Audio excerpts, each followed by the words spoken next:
Okay, you're gonna have to excuse the condition of my studio a bit as I prepare. I'm revamping it, as I told you. There's just a lot of stuff here, a lot of equipment I'm going through. It's a bit of a mess. It'll be cleaned up soon. My overhead bar. Anyway, um, yeah, my suit's hanging up. I've got a gig to go to. So this is the Mars One Enhanced wireless monitor. In this indoor test, I have it receiving a wired signal from that Atomos recorder that records from my GoStream video switcher from OC. Let me see if I can move some of this out of your way, so this will help you a little figure things out a little better. It's just a lot of. This is my. I'm powering the Mars One Enhanced with a DTAP right now. DTAP battery. No, that's not being used.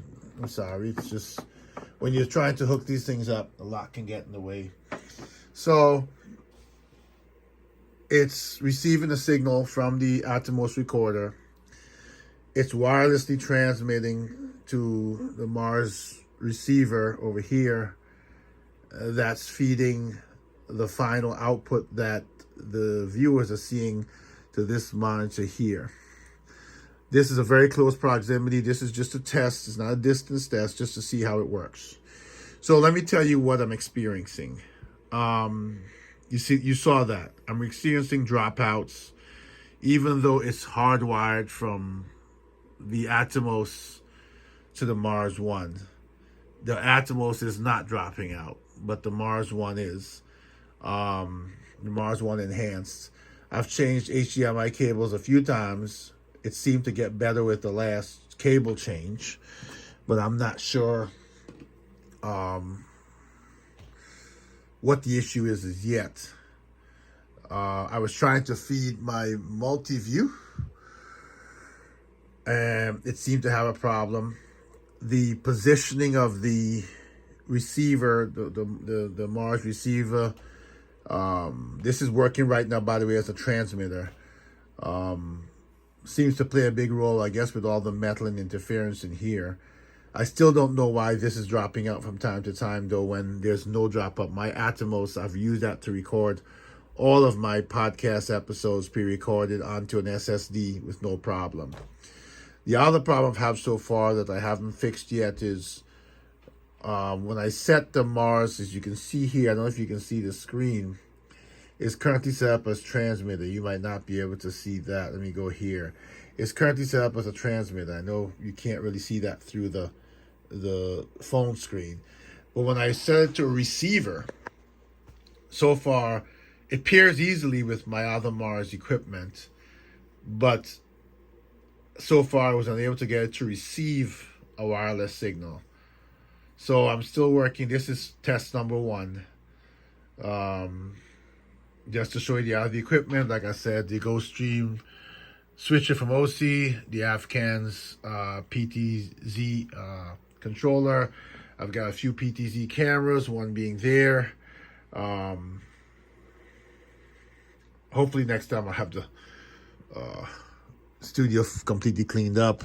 This is the 4K. This is the Mars. This is the transmitter, right? And the one I'm using up there that's transmitting the signal from here to the screen up here is the receiver that's on the overhead rail right there. So I'll keep testing and seeing if it's in fact a cable that's creating the stability issue. And I'll be back with more of my tests. But one thing I just noticed too, this drops out every so often for a split second, but the screen that it's transmitting to wirelessly does not drop out. So something is going on where this is dropping out, but the signal is receiving via HDMI cable from the Atomos hard drive recorder, HD recorder. It's a 4K recorder too. I don't know if there's a resolution issue there. You can see it dropped out several times, but if you look here, you'll see that it's at 1080p signal, at 1080p 60 is the signal it's receiving. So I'm not sure why, but the receiver, and that's transmitting the video on there, which is the final video that everyone sees on the internet, that is not dropping out. So it's really weird that this is dropping out, but it's not affecting the transmission. I'm not sure why that is either.